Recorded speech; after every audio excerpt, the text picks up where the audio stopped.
It says I'm live. Good thing, too. Good morning, everybody. It's me. It's me, Mitch, looking for a sign. Yes, I am live. There it is, proof positive. And I hope all of you can hear me okay. I need to know if my mic volume is okay this morning because something strange happened when I was setting up the computer, and it seems that I had to turn the mic level way down for some reason. Anyway, let me know if everything sounds good. I appreciate it, and welcome. Welcome to Morning Coffee with Mitch. And as usual, drink it if you got it.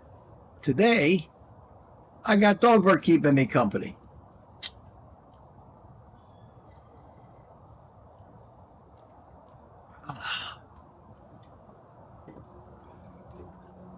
You know, I don't normally have sponsorships on any of my shows or videos. But today I got a sponsor.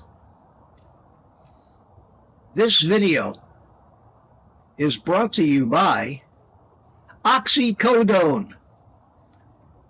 It's brought to you by oxycodone because without it, there is no way I could be doing this morning show.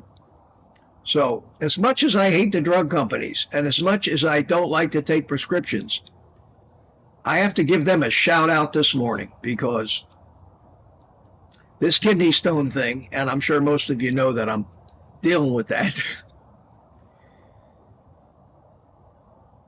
At 4 o'clock this morning, I woke up in pain, and I took the drugs, and I went back to sleep, and I woke up about 7:15, not too long ago, because I needed to sleep, and I felt great, felt normal. Other than a little loopy from the drugs, I feel fine. So that's who's making this program possible, which is what sponsors usually do. And no, I'm not going to change my policy, and I'm not going to take sponsors from here on out. They gave me enough pain pills for like 5 days, and then of course I couldn't get the appointment with the urologist for 9 days or 8 days.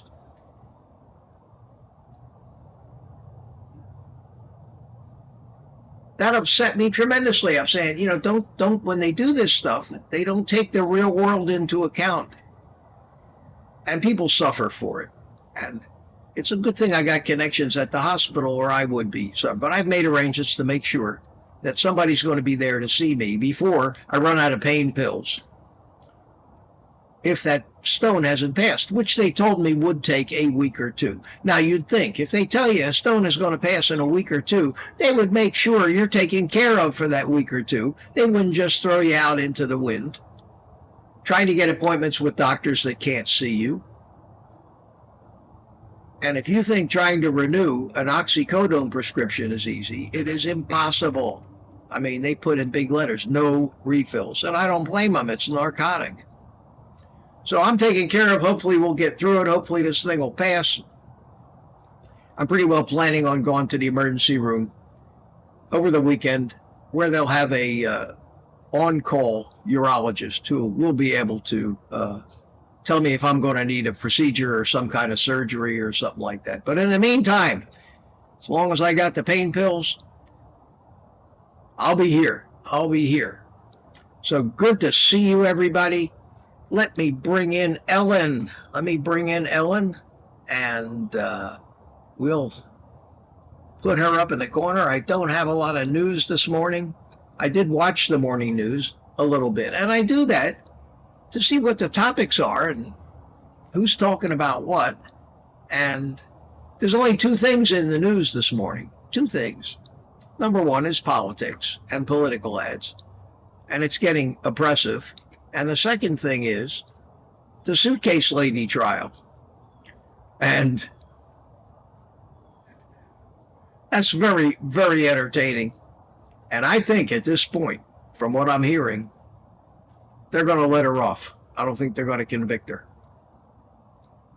I think that her lawyers are mounting this PTSD. She was scared, so scared of her boyfriend, and they actually brought up witnesses who said that she had come into the emergency room and she had been beaten up. And that's true, because there's so much abuse out there, and these people just simply will not leave an abusive partner. Is that an addiction? It certainly sounds like an addiction. If you're a woman and you're with a man that constantly sends you to the hospital, and yet you can't file criminal charges against them, you can't leave them. I don't know why that is, but I think that the jury is going to buy this defense, that she was too scared of what would happen if she let him out of the suitcase. Now, I don't, in my opinion, I didn't sit through the trial. I don't know, but I know how juries are swayed. So I would bet maybe 60-40 right now that they're going to let her off. Anyway, that's my morning news, folks. And here's Ellen.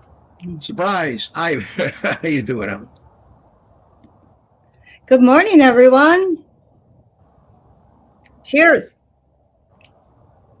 Anybody say anything about my sound level yet? Did you see that?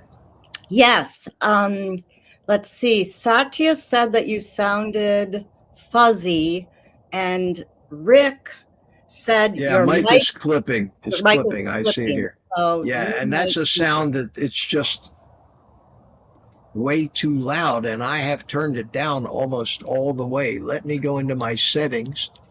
I knew there was a problem with it. That's why I asked. Let me go into my settings, and I'll turn it down just a little more and see if that's any better. Is that any better? How does it sound to you, Ellen? Does it sound okay to you? It sounds okay to me. Well, we're just going to have to go with this, and it's another technical issue I'm going to have to address. If it's too low, and if you're having a hard time hearing me, just let me know in the chat, and I'll have to turn it back up again. But keep us. I was using this computer for something, this notebook for something else yesterday, and something must have got changed. Okay. And the only way I could. What'd you say? Oh, it sounds good to me. Let me see. I guess the chat will keep us. Oh, Mark said it sounds great. Sounds okay. Good enough. So. Okay, good. As long as it's not clipping, as long as I'm not overdriving it, that gives it that crackling, and I'll try not to talk too loud. But I'll address that, and I'll fix that, and I'll be able to see when I watch the replay exactly the results of what I just did. But it is better.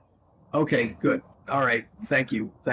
All right. I'm going to put you up in the moderator seat up there on your perch, and you can keep an eye on things and let me know. And I'm just going to start saying hi to people, because I think it's just going to be interacting with the chat today.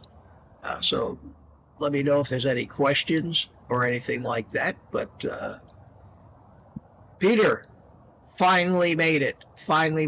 First in the chat at 5:20 a.m. You people are all crazy. I have to get up like that, but you don't. But that's great. Good to see you, Peter. Richard, CDL driver. Nice, good morning. The weather here this morning is gorgeous, and the day is going to be gorgeous, and the weekend's it's sunny. It was 67 degrees out here this morning on the patio, and it just felt good. It just feels good. Don Schonger's here. Another great morning. It's, when you get out of bed, and when I finally got out of bed, no pain, it was a great morning, and I think I'll be good. And I learned a lesson yesterday that a mistake I won't make again, is that my natural tendency is to not take drugs. So when the pain pills started to wear off, I let it go too far. And it got excruciating before I took the pain pills again, and then it took 20 minutes. So there was no need for me to go through that. So I can tell when it's just starting, when the pain pills are starting to wear off, and that's when I'm going to take another dose. The good news is that the hospital basically said, the doctor said, they put on it one every 6 hours, and the other pill was one every 8 hours. But it said as needed. That's what I've been going by, the as needed. And I found out that in me, those pain pills are lasting just about 12 hours, which is great, I don't know if I'm going to start building a tolerance to them. We'll see. So I'm planning on mid-afternoon taking another pain pill, which unfortunately will probably wear off in the middle of the night. But that may be the schedule I've got to be on. So we'll see. Hopefully I won't be doing this long enough to really nail it down. We have Michael Seeley Sr., and today is his birthday. Happy birthday. Happy birthday, Mike. Good to see you. Dogbird says happy birthday to you. No music today. That's another cumbersome thing that doing out here on the porch is very hard to do. Easy to do in a studio. I'm all set up for that. Managed to get through about an hour and a half of a live stream last night, which was great. Ellen, mute your mic a little bit if you would. Thank you. There you go. Who else was here? Terry, 4:30 a.m. Where are you, Terry? Let's see. You came in at 7:34 a.m. here, so you're out in California, I guess. Good to see you. And Charger Mopar, Rick says, I just got up in time to feed the ducks and deal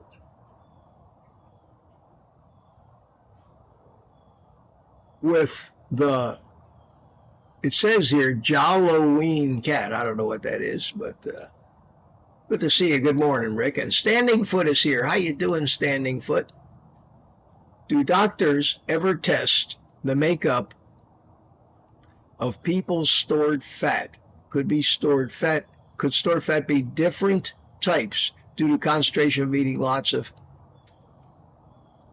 fevered foods? I don't know what that is. But yes, we have different types of fat. Do they ever test it? No. That requires a biopsy. Not usually done. When they do studies, especially when Ben Bickman does a study in his labs, they do biopsy people's fat, and the makeup of your fat depends on what you're eating.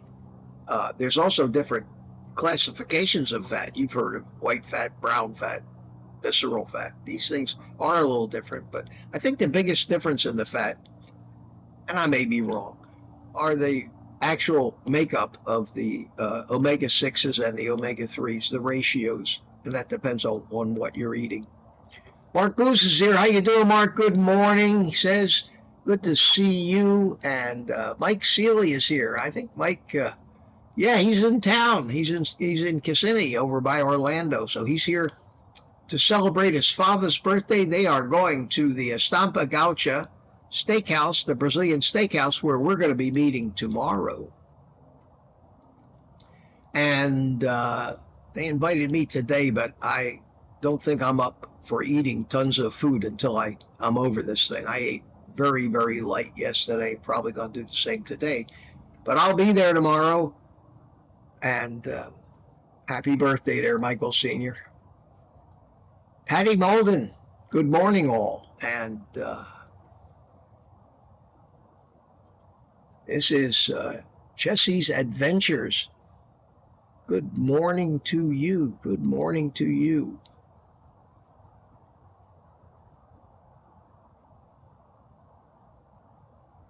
Who haven't I said hi to? I see Standing Foot is chatting away with everybody. Sandy Blythe. I'm a little slow this morning, and I think because I'm just so tired, my eyes are not focusing as good as they usually do. So I apologize for having to lean forward to get closer to the screen to read this stuff. Lake City, Florida. Well, Lake City, good morning. I hope you're all recovering from that storm that got pretty close to you. But good to see you. Charger Rick says he's still waiting to find another carnivore in Miami. Yeah, I mean, that's sad, isn't it? That's really sad. CB's here, Alabama. How you doing, CB? Sheriff CB Carmack. He says, good morning, Mitch. Good morning to all from Northwest Alabama. Good to see you. Good to see you.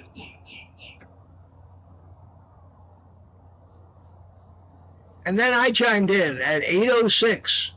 Wow, this is still all from way early before the show even started. And I said, good morning to everyone. And we have the usuals all chatting away. We get 8 or 10 people in here that just chat away, sometimes starting an hour before the stream. And I got to hand it to Ellen. Ellen was up and at it this morning while I was still in bed trying to catch up on a little sleep. Carrie G is here, says, good morning from New York. Hope you're feeling better. Right now I'm feeling okay, just a little sluggish and maybe a little loopy. I was loopy last night on the live stream, and Helen told me I was a riot, so glad to hear that. I'm glad to hear that. If nothing else, I at least try to be entertaining. Unretired Carnivores here says, good morning all. Oh, he says he's heading out for a bicycle ride, so he won't be around to see it. Dixie Scott, good morning to you. Good morning. And we have Terry Wilson says, good morning to Mitch, Scooby, and all the beautiful people on the chat. Why, thank you. Thank you so much. Grandma Preppers here says, good morning. And Gary, is it Schmaltzy or Schmaltz? Senior, good morning, everyone.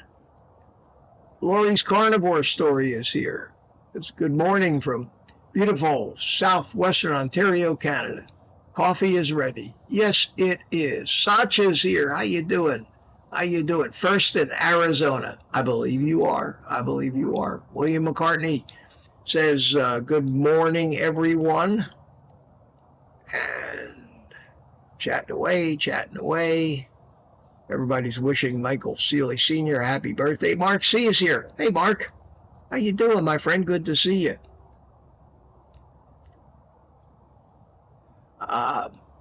Peter's he's ready to receive my sermon today. I don't think we're going to be sermoning today, Peter.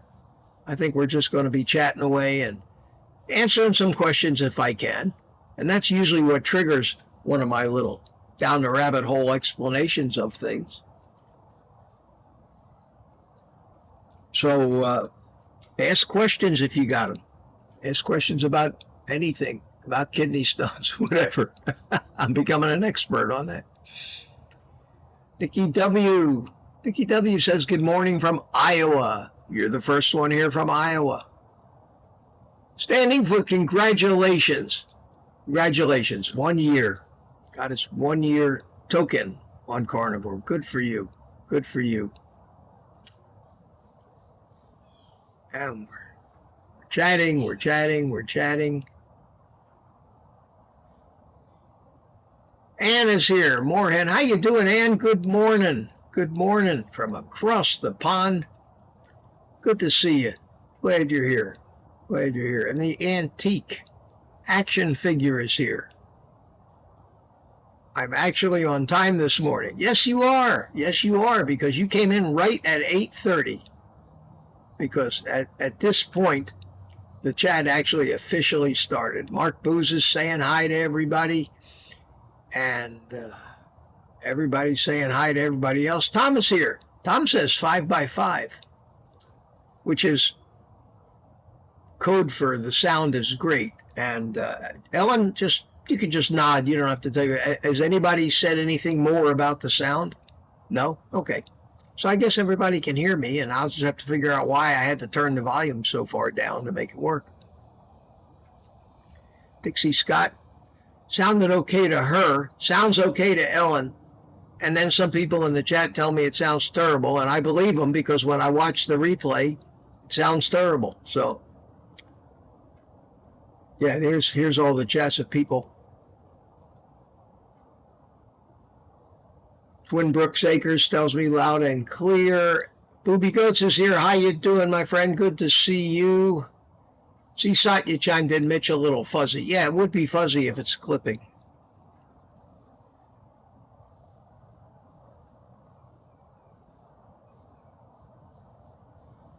Polish Mike. How you doing, Polish Mike? Good to see you. Good to see you. And the California Carnivore. We have California in the house. Early in the morning. 5:30. 5:30 out there. And then Rick told me it was clipping. Louis L. from New York. How you doing? How you doing? Morning painkillers with Mitch. Oh, you got that right, my friend. You have got that correct. And let me beg your indulgence for a minute, even though there will be no music to accompany it. But excuse me while I relight my cigar. I had been, this one was, I think, left over from last night.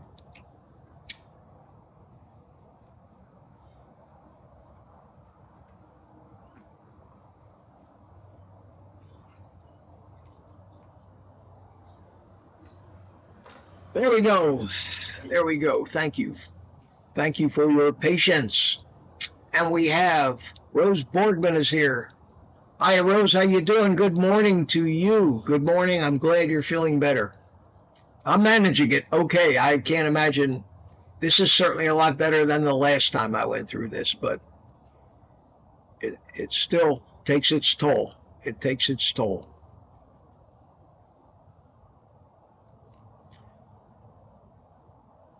CB says, yeah, you can see how people, yeah, I can see if you've got pain that won't go away, real bad pain, maybe from arthritis or something you can't fix. I can thoroughly understand how easy it was. How easy it was to addict people to opioids and painkillers. And I think that it was part intentional on the part of the drug companies, because if you study the history of the development of these opioids, the drug companies were always pushing the regulations to make stronger and more effective ones. Now, you'd think that would be a good thing, but they knew it was going to become addictive. And when you start looking into addiction, drug addiction, it's an unnerving statistic when you hear that if you added up all the heroin addicts and you added up all the cocaine addicts and other drug addicts that are addicted to illegal drugs, the number of addicts that are addicted to the legal prescription painkillers dwarfs all the other drug use, and has become the major drug problem in this country. It's not heroin and cocaine. The major problem in this country is getting addicted to these painkillers. Now, I can understand that, because if I had to know that when I didn't have another pain pill, I was going to be in agony, that would be my top priority, would be somehow securing one more of those pills. And that's what we've become in this country. Desperate people in pain that are not trying to cure the cause of the pain because they've been let down by the medical community. But where are they going to get their next pain pill? So they're buying them on the black market. They're buying them from the same drug dealers that are selling them the heroin and the cocaine. And we are in a mess, and it's a huge, huge problem. And it was good to hear RFK Jr. actually talking about this in some of the things about bad diet that he's talked about. But if we don't start changing our focus in curing these conditions that cause that kind of pain, instead of just always focusing on the most profitable thing, which is treating them for life. And you can't you can't stay healthy and take narcotics for life. The narcotics will take a toll on you. I'm not happy about the fact that I got to take them for maybe a week, because I know that it's going to take me some time to get back to normal. I already notice after a couple of days that the way I feel, I'm feeling sluggish, a little loopy. My appetite has changed a little bit. They affect everything. And since I had gotten myself to a point where everything was working like a well-oiled machine, and in 2 days on these things, it's disrupted. It's disrupted so much of what I enjoy. Antibiotics do the same thing to you because they just kill bacteria. Whether it's beneficial bacteria or bad bacteria, they kill it all. Screws up your microbiome everywhere, not just in your gut, but on your skin and your mouth, your oral microbiome. And it takes you weeks to get back to normal. So I know that even after the kidney stone passes and all that, or I have to have it removed somehow, it's going to take me a week or two to get back into feeling as good as I felt every day for the last 2 years. And that's a shame. Will it stop me from taking those pills? No, because that pain is so debilitating that also does harm to you. So the answer is to fix it, which is not always available to us, and fix it as fast as possible. And fast, unless it's an emergency and it's acute, fast is a word the medical establishment simply does not understand. I told Ellen this morning, we were talking a little bit before the stream, and she said, I was talking about the fact that I may have to go, whoa, a ka-ching. I got to turn that thing off. I don't want to, but thank you. Wow, somebody bought me a coffee. And I have to say that somebody bought me a coffee earlier this morning, and it was, and I already thanked them. It was Phil, a.k.a. Carb Free for Life, bought me 5 coffees this morning. Thank you so much. Thank you so much, Phil. And Papa Carnivore, Peter bought me a coffee. Says, enjoy a coffee on me, my friend, and feel better soon. Thank you so much. Thank you, Peter. I'm going to turn off the ka-ching thing. But if at the end of the stream, I will take a look and thank everybody for that. I really appreciate that. I really appreciate that. I can't say that enough. So Ellen and I were talking about using the emergency room. And I said to her, that's the only time I will actually go after what they call health care. And the word health care is wrong on 2 fronts. It's not health care, it's sick care, because nothing they do makes you healthy. The second thing is the word care. I don't think they care, but we call it health care. And I have found over the years, even with this head injury of mine, even with when I think I've maybe twisted or sprained or broken something, when I broke my wrist and had to go, that the only immediate actual care I get is in an emergency room. The problem is you get it taken care of fast, but you don't get the follow-up from an emergency room because they always refer you off to your primary care physician. And you're lucky if he's not so busy he can see you. And that's the twilight zone that I got dumped into with this. They basically gave me 5 days supply of painkillers, referred me to a urologist. And I called the next morning, and I told you this yesterday. When I asked to see him, they said, well, he's not taking new patients for 3 months. So where does that leave me? What if the kidney stone is stuck? 5 days becoming a drug addict, having to go to the black market to find pain pills? That's why we find ourselves. So I managed to get an appointment with this urologist, but it was 9 days later. It's a week from today. I'm going to have some resolution to this thing before a week from today. So I'm extremely fortunate that my son is on the board of directors of that hospital.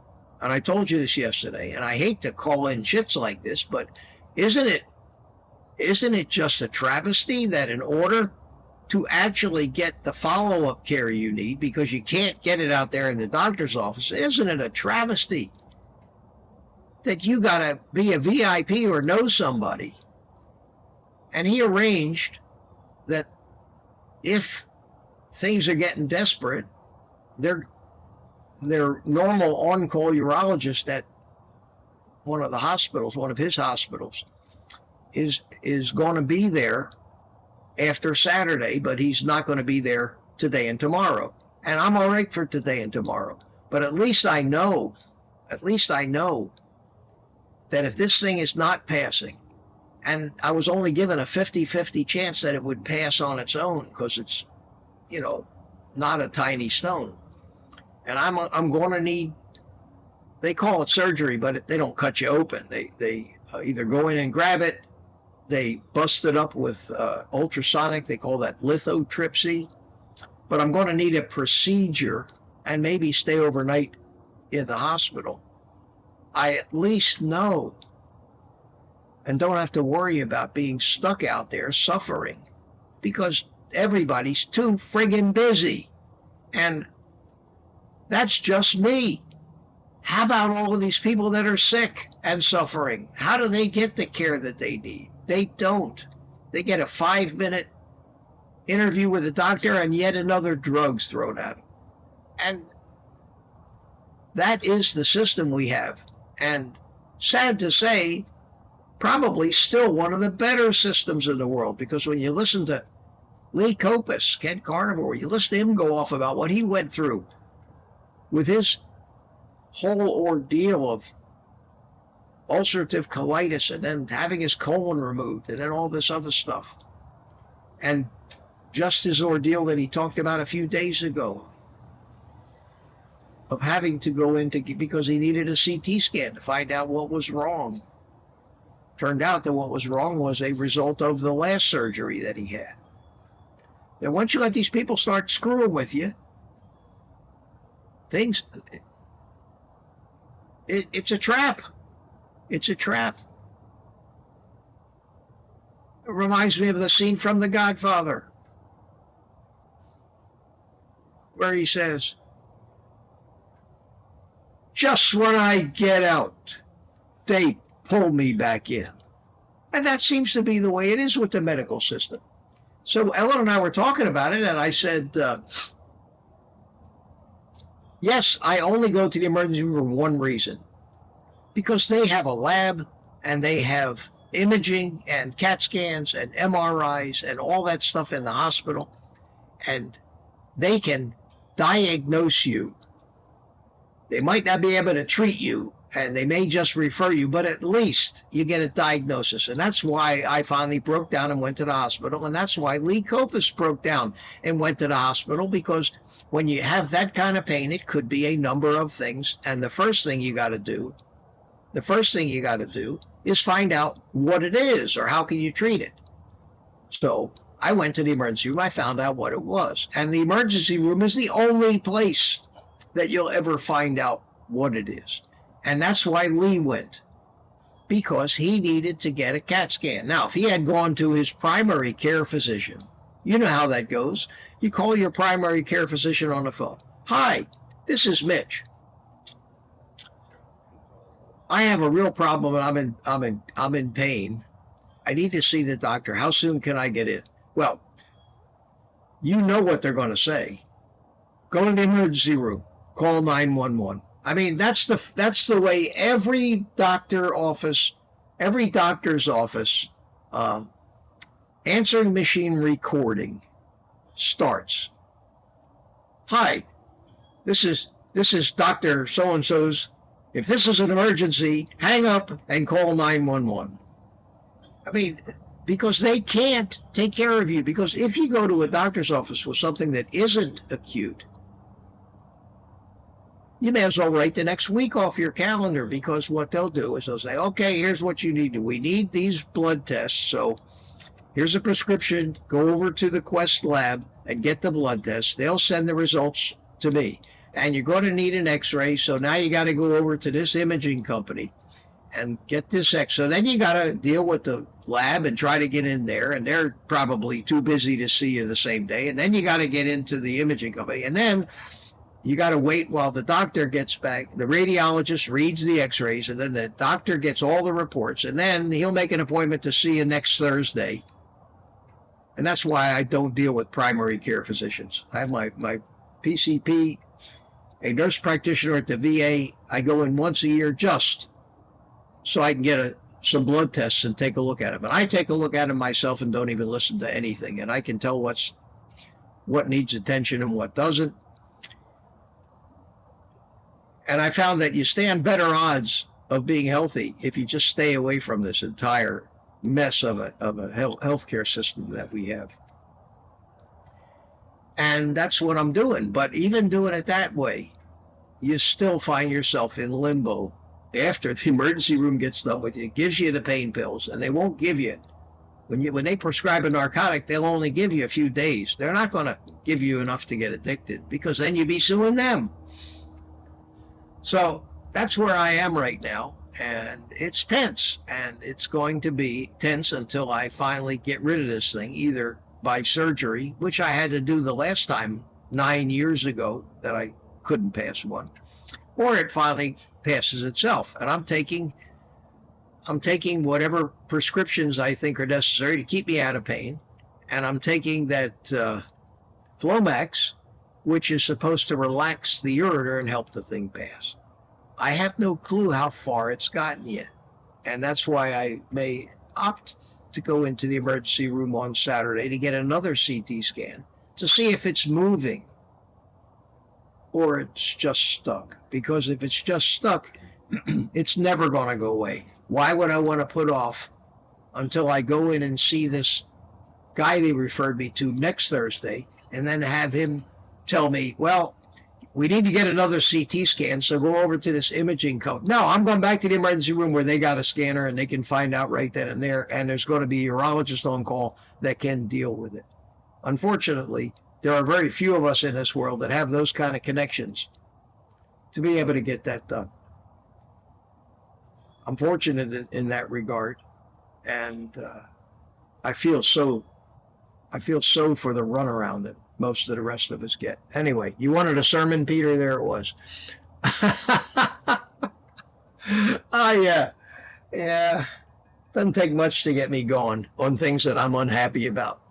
But we're all doing this. We're all doing carnivore. We're all trying to get healthy, because I don't think there's one of you out there that while I was going through that little rant weren't going, oh God, yeah, and thinking about all the instances in your own lives where you went through exactly what I was talking to. And I know that for a fact.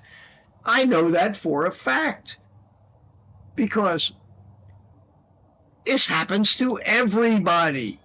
The only people it hasn't happened to are young people that have never gotten sick and never had to go through this. But most people our age, and we, whether we like to admit it or not, we are an older group of people. We have a lifetime of experiences, and we've noticed how worse the service has gotten, how much longer it takes to get an appointment. Somebody, I think, was it Tammy? Somebody left a comment on a video. I read it. She said, I don't remember who it was. She said, I had to wait a year to get an appointment for a colonoscopy. A year. Well, with a colonoscopy, it's okay, because colon cancer is very slow progressing. But that year could still mean a difference between catching it and not catching it. So, isn't it crazy when you have to wait that length of time, not just to see the doctor, but just to get these procedures? If I need an MRI at the VA,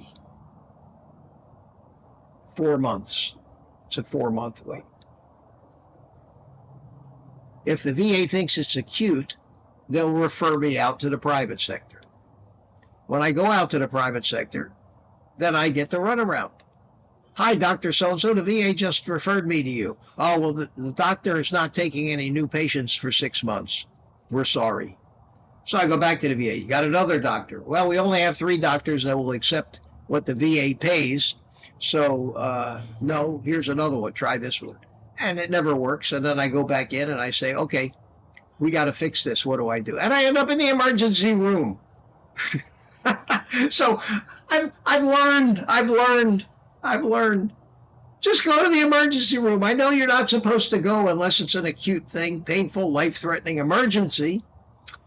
But even the clinics that they have that are supposed to be almost an emergency room, you still got to wait 3-4 hours in a waiting room in those places, in a room full of sick people, breathing God knows what kind of deadly bacteria, breathing it right in your face and coughing up a lung. No.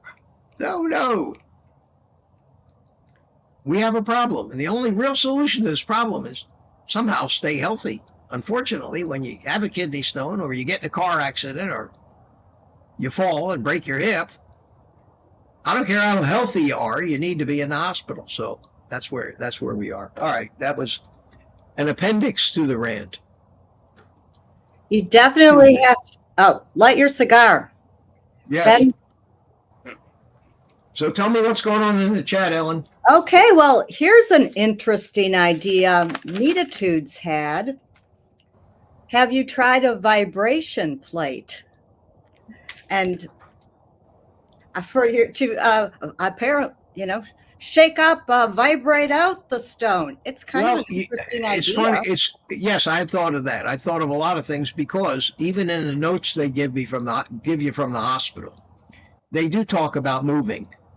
Mm-hmm. They do say the more you move, the more you might, the more it might move. So I've been trying to be active. I've been on my feet a lot. Mm-hmm.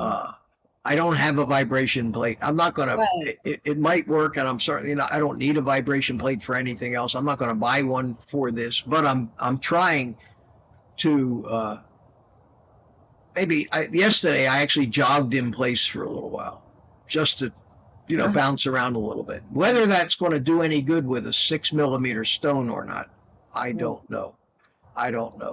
But I am trying to be active, and although I've never heard anybody recommend a vibration plate for kidney stones, in theory, it's a brilliant idea. And you'd think, the problem is how long most people could not endure standing. You can only take so much of those things. They're hard on you. Yeah. You'd have to, you got to stand on that thing for 5 days. I think if it was actually viable for that you'd find them in the hospitals, and they would give somebody a 5 or 10 minute shot on it as maybe a first little treatment to see if it might help. But you could even lay on it, like on your back, because I've done that would happen. But some of those things are so violent that I think that would maybe do more harm than good. I don't have one, but I have a family member who does, and I've experimented with it. And when you turn it up all the way to 100, it has different, levels of vibration. It really feels like you could feel every little thing inside of you shaking. So and most people use those things for lipedema, lymphedema. Interesting idea. Try to sit on them or stand on it's an interesting idea. You could probably sit on it, and if you turned it up high enough, it might shake things up. But I'm not going to try to experiment with that yet. But it's in theory, Meditude's a brilliant idea.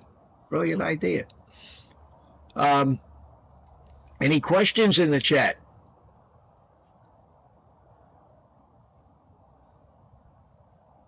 See, we got Nikki W here. I continue to say hi to people, even though we're well into the stream already.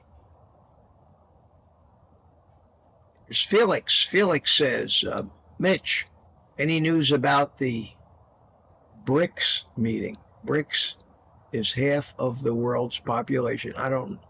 USA is 5%. I don't know what that is. I hate to feign ignorance, but I do know what that is. BRICS. That is oh, it is what it's something political. Let's see, Britain, India, China. Okay. I get you. I now, world, yeah, the world yeah. order politics. Yeah, I understand. Anyway, the BRICS meeting. No, can't remember the exact. But I can tell you, without even having been to that meeting, exactly what they discussed and exactly what they came up with, and that is, don't eat red meat, and eat the healthy fruits. And as far as diet goes, eat the healthy fruits and vegetables, and in some extents, Europe is doing more than we are. They have banned many more additives and chemicals that we don't ban in this country. And but India right now, as far as diabetes goes, is going nuts over there. It's becoming a huge problem.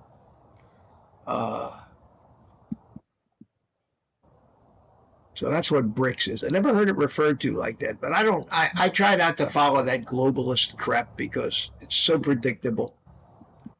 Reminds me of James Bond movies with the James Bond villains. Beginning to think that Bill Gates would be the ultimate James Bond villain these days. Felix, any news about the cancer cure? I have no idea. Felix. We know now that cancer is a metabolic disease primarily. The cure for cancer is stop eating crap and sugar. Steve Rogers is here. How you doing? Steve Rogers, Captain America from Kansas City. Yes, we know where you are now, Steve. We know you are in Missouri, not Kansas City. Let me interrupt for a minute, quick, Mitch, because I don't want to offend all the good people out there. I think I said Britain because it just came out. It's Brazil. Britain is not in BRICS. Okay. Britain is not in BRICS. I'm sorry. I apologize. I'm surprised that you knew that. Okay. I'm flattered by your brilliance and breadth of knowledge. Thank you, Ellen. Mama Bear's here. Good morning to you. Belmont Leon says, good morning, peeps, from New Jersey. Now, where am I in the chat? I'm still where I'm reading happened at 10 minutes into the stream, so this is probably old stuff. CB, Sharon Rose is here. I just want to say hi to some people. Catherine Drake, good morning to you. Susan Courtney, it's freezing. It's gorgeous here. June Sawyer, good morning. Lunchtime, been waiting to hear how you are. I've definitely told you that this morning, but now, all things considered, I am doing better than I could probably have ever expected to do, due to today's sponsor, oxycodone. And I never thought that I'd say something good about a drug company, but there are times in life when, I don't care how bad it is or how evil they are, you give them a big thank you. And if they stuck to just that, and they didn't try to get people hooked on these things for life and just stuck to making drugs that actually fixed things, and you took them for a week or two, kind of like an antibiotic. Antibiotics are great and necessary. What do we do with them? We overdo them. We prescribe them for things that antibiotics won't even help. Doctors, they throw Z-Paks and everything, and then people build a tolerance to it, and the antibiotics stop working, and they have an excuse to develop new antibiotics. But antibiotics are a miracle and have saved billions of lives on this planet. But somehow the drug companies always manage to figure out how to get people hooked on them, so they got to keep buying them. And unfortunately, as great as they are and how helpful these narcotic painkillers are, they have created a nation of addicts, just like the food companies have. Nikki W. said it's 30s in Iowa. And I know that I will have missed some people. I know I will have missed some people is saying hi. I like to say hi to everybody. We got 146 people in here, so a lot of them have come in. I'm going to kind of scroll on down. We got 10 minutes left this morning. I'm going to scroll down to the bottom of the chat, scroll back a little bit, and try to interact with people that came in sometime in the last 5 or 10 minutes. Here we go.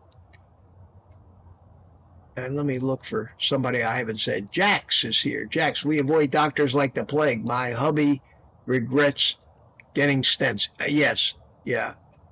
He may have needed them. You know, our way of living in this country has caused an awful lot of artery clogging. CB says get a trampoline. You know that. Again, I don't have a trampoline, but that would work. That would work. DS111 says, I had an injured fingertip and was very painful and swelled up for 6 days 2 weeks ago. Finally, I went to the ER. The doc agreed that the primary would only prescribe antibiotics, which is wrong. True. That's why I go to the emergency room. And Florida says, Kathy says, Mitch, try jumping up and down. I said I did that a little bit. I ran in place, but I don't think Lat tells me to get a trampoline. Yeah, you guys are so helpful, and I mean that in a loving way. And Media Toots came back, says rebounders are excellent. Yeah, all that stuff is excellent that I don't have, but sitting on the plate, and we have here. I can imagine Mitch sitting in the ER smoking a cigar and demanding treatment. Yeah. Do you remember? Things always bring movie scenes to my mind. You remember the movie Cape Fear with Robert De Niro? Anybody remember that? You remember the scene in the movie theater? He's kind of stalking these two people. He walks into a movie theater where they're sitting there watching a movie. He sits right in front of them. He takes out a big cigar. Remember that scene? He lights it up and starts blowing copious amounts of smoke in their face. And I was sitting there saying, yeah, I would do something like that. Oh, here you go, Nomadia says, drive on a bumpy road. Well, what happens if your car's got good shock absorbers, which we hope it does? But yeah, anything like that. That's, and we have Boyd here. Boyd says, I'm brand new to the Social Security, Medicare, and VA health system thing. Guess I'll figure it out. Yes, young man. You got to learn how to navigate your way through it, especially the VA. Got them pretty well figured out, and I get what I need from the VA, and I don't knock them. I never ever say a bad thing about them, because in a lot of cases I can actually get what I need faster for no money at the VA than I can out in the private communities, what they call it, the private healthcare community. Oh, Dixie. I've heard that,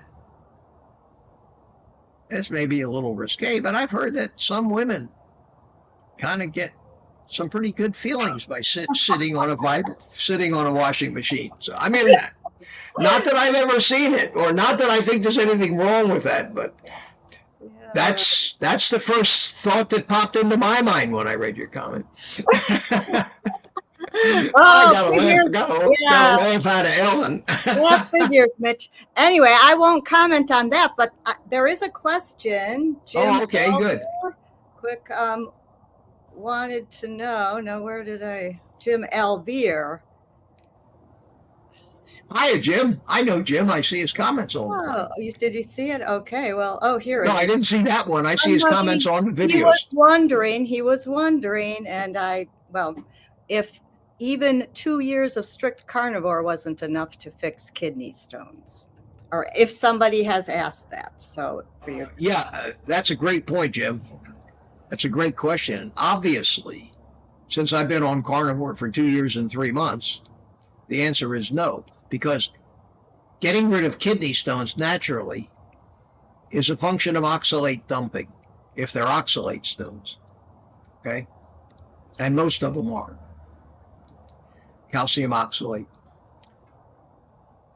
If you listen to Sally Norton, who's kind of like the authority on oxalate dumping and oxalates, it can take years and years and years and years for your body to get rid of all this stuff. And one of the biggest problems is that if you try to get rid of it too fast, it can really do some harm.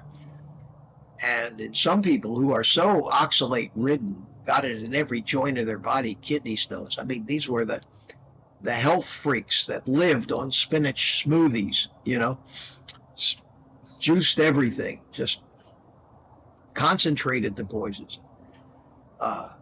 Some people start dumping so fast they have to actually start eating some oxalates to slow down the dump. Not a lot of them, but to slow down the dumping. Because then your body becomes concerned with where to store these new oxalates and doesn't pay all the attention to just getting rid of the old ones. And what happened to me, I had 10 years ago when I got my first kidney stone adventure, I had 8, according to the CTs, I had 8 kidney stones. And 10 years ago, I was not on a carnivore diet. I was on a ketogenic diet, but trying to concentrate on those foods that were supposedly the most nutritious when I ate my carbs. So I ate a lot of spinach. I ate a lot of almonds. I loved almonds. I wasn't thinking about the fact that you eat too many almonds, you could die from cyanide poisoning. You know, we hadn't heard this stuff yet. But I was eating so many oxalates that I had built up 8 kidney stones. And they weren't that big, but as I continued, even after I passed that kidney stone, as I continued on this way of eating, my kidney stones kept getting bigger and bigger. And they told me, well, drink lemon juice, do this, do that. I did all the so-called cures. And all I did by drinking all that lemon juice, because I had to drink it with some stevia in there, so I had a huge glass of my own homemade lemonade every day, and there was carbs in the lemon juice too. So that wasn't helping me either, and I don't think it did squat to get rid of the kidney stones. Some people say it does. I don't think so, because my kidney stones just kept getting bigger and bigger until a couple years ago when I went to the VA urologist and found out and got a scan and found out that I had 8 of them, and the biggest one was 11 millimeters, which is half an inch almost, and a bunch of them that were 5 and 6 millimeters, and a few tiny ones, not 2-3 millimeters, but I had 8 of them, and I went on carnivore. That's about the time I went on carnivore. I went in a year ago and got an X-ray at the VA, not a CAT scan, and they may miss things on X-ray, but they could only find 5 stones in my kidneys after a year on carnivore. So all the tiny ones evidently had passed. I kind of remember, I think I knew when they passed because I got a sharp twinge stabbing pain just for an instant around my kidney. And then eventually I had it when I urinated, it burned like hell. And that's what happens when a stone goes through your urethra. It burns like hell. And I said, I think I just passed a stone. But the bigger ones have been getting smaller as my body dumps. And I said it yesterday that it's one of the downsides of carnivore is that if you've had some large stones that have found a home in there, not that it's really good to have them in there, but they're not moving, you could go the rest of your life without having problems. But when you start dumping oxalates and the stones start getting smaller, eventually, not if, but when they get small enough, they'll start moving around. And that's what happened to me now after 2 years and 3 months. I'm finally starting to pass probably the first of one of those larger stones, which means I better get used to this. Now, what are my alternatives? It's just a necessary fix for damage that I had done because I didn't know any better at the time. Most of us are suffering from damage that we did to ourselves following what we thought. Because we're older. We were around for the beginning, most of us, of the first food pyramid. And we're stuck with these things. And we're going to either have to continue doing the things that make it worse, which is certainly not good. Go back on the standard American diet, feed our addictions, eat all the oxalates, continue doing that, and we probably won't pass a kidney stone. But I don't fear it. I'll deal with it when it happens. And the more I deal with it, the more routine it'll probably get until all those stones are gone, and then I'll never have another stone. That whole process may take 5 more years to play out. And the faster I recognize the symptoms of the onset, the faster I'll be in that emergency room getting a CT scan. And as I learn to deal with these things and all of the roadblocks and obstacles that this medical system throws in patients' ways, the easier it'll become time after time. But the question was, does it take longer than 2 years on Carnivore to get rid of kidney stones? And that was the answer.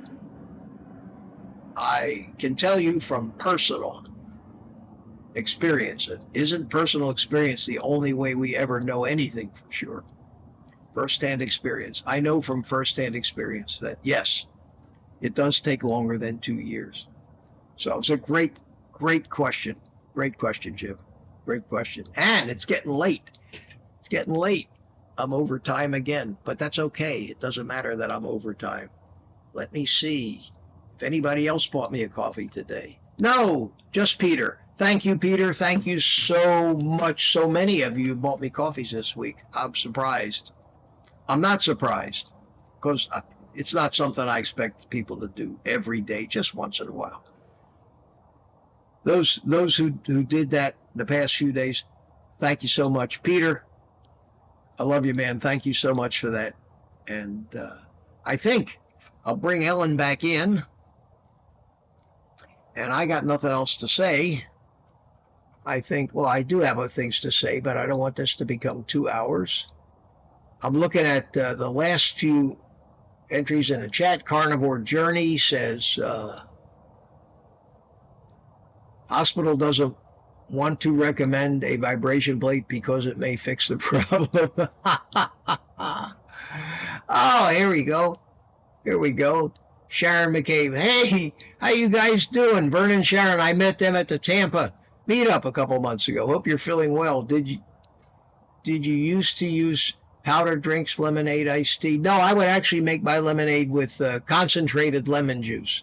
It's not as good as squeezing lemons, but no, I didn't use the powdered stuff. There was too much junk in the powdered stuff, and I used stevia with it. So at the time, I thought that was, of all the sweeteners, the least harmful. Good to see you, Sharon. Good to see you. I remember you guys from the villages. And Bill Cook is here at the end. R. Pierce, I think. I don't see anybody I haven't said hi to here at the end. So I'm going to bring Ellen back in here, and I'm going to let you say a quick goodbye. Unmute your mic. There you go. There I am. Okay. There you are. Mm-hmm.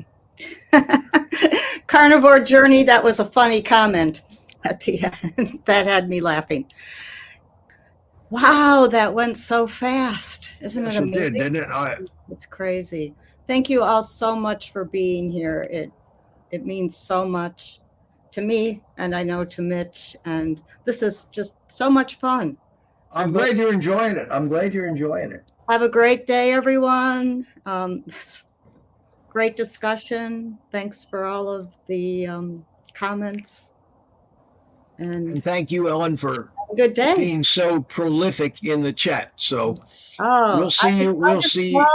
I just love, this is the best coffee group.